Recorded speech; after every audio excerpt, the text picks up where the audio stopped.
In Morovis in central Puerto Rico, the only lifeline for this battered city, a single piece of wire. This used to be part of the bridge that has now completely collapsed in the force of Hurricane Maria's wind. This town now completely isolated. We journeyed southwest of San Juan along roads caked with debris, finally arriving at the town. So what are you having to do? We got to cross, we got to walk little by little. I took him to the hospital. Anthony, who lives in the San Lorenzo neighborhood, had to cross the river with his father in tow for critical dialysis treatments. You carried him? Yeah, I carried him. I tied him to a rope and I went first. I had to do it. I know he was going to die. Puerto Rico is an island all too familiar with disaster, but this month's onslaught of hurricanes, relentless and trying. This American territory, first hit by Irma, now walloped by Maria, 16 lives lost, 11,000 people still in shelters, with a flash flood warning for this weekend. There is not a corner of this island that has not been devastated. To the east, Vieques, an island itself, isolated, hanging on by a thread with no power or running water. We hitched a ride with Nathan Perrins and Christian Evans, two residents who have stepped up. Well, it started with Irma when we started flying food over to Tortola. And then we had all the extra food when we got hit with Maria, so we just started distributing it back to the people in Vieques that need it. That simple idea is now a de facto rescue service, shuttling desperately ill residents to San Juan, where they can receive medical services. For people like Luz Velez, she doesn't know where her husband would be without them. He just has a heart condition and needs to be taken care of, that's all. You felt like he couldn't stay there? No, we had to fly out. And their help is crucial. With the local hospital so severely damaged, a triage tent had to be set up outside. We got a shipment of water yesterday, but any other help, then we're still waiting. A doctor telling us FEMA's only brought them water so far. But 10,000 shipping containers of potential relief bound for businesses are already on the island, parked on the docks in San Juan, just not near anyone who would benefit from them. My colleague Alex Perez talked to Jose Ayala, who provides shipping and logistics services for the island. The total supply chain of distribution has been interrupted. There's no gas, there's no diesel to move around the island. In addition, the island's infrastructure so mangled that it would be nearly impossible to distribute the supplies if there were drivers.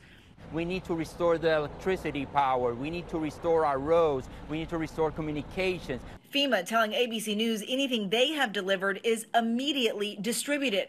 There's not a single trailer from FEMA or from response operations that are being held. This is an island surrounded by water, big water, ocean water. Today, the president justifying the administration's efforts in Puerto Rico. They were at their life's end prior to the hurricanes, and now virtually everything has been wiped out. We're literally starting from scratch. We've all seen the pictures of the parachutes with the big boxes, and they drop them in places with food and so forth. That can be arranged. We're 100 miles long and 35 miles wide. How difficult can that be? This is the disaster that will define Trump's response to this extraordinary several weeks where we saw 3 powerful storms hit the United States. 10,000 personnel are being sent to the island. 3-star General Jeffrey Buchanan now in Puerto Rico to lead the recovery effort. You've suffered a tremendous devastation, and we are there with you. This recovery is going to take a very long time. But criticism still mounting. Many saying not enough is being done to help Puerto Rico and the American citizens who call this island home. The president this morning once again raising questions about whether the federal government should pay to rebuild, tweeting, "Big decisions will have to be made as to the cost of its rebuilding." And this assertion from the Department of Homeland Security. It is really a good news story in terms of our ability to reach people and the limited number of deaths. Eliciting a strong response from Carmen Yulin Cruz, the mayor of San Juan, on CNN. Maybe from where she's standing, it's a good news story. When you're drinking from a creek, it's not a good news story. When you don't have food for a baby, it's not a good news story. When you have to pull people down from their buildings, because I'm sorry, but that really upsets me and frustrates me. It is undeniably harder to get supplies to Puerto Rico than it is to Texas or to Florida, but that's not an excuse. The federal government has ships. The federal government has planes. There's a way to get this done. Florida Senator Marco Rubio, whose constituency includes more than 1 million Puerto Ricans, visited earlier this week. Our response needs to be above and beyond what we would ordinarily do in an event like this. I hope that we don't see Katrina-like images. Celebrities also making public pleas for more help. Puerto Rican stars recording videos in support of their beloved island. The devastation is beyond belief. Puerto Rico needs your help, and I'm calling on everyone to support and donate. $1 that you give us, $1 that will get to the victims. There's a lot that needs to be done over the next few months. This is what happened over here. A challenge some businesses are already taking on. Last week, my colleague Rob Marciano met Maria Ortiz, a caregiver at a hard-hit nursing home. We can't let them die, and we need help, all the help we can get. Struggling to keep 11 patients alive, their generator low on fuel. Now I see when that generator runs out. What's we gonna do? What we gonna do?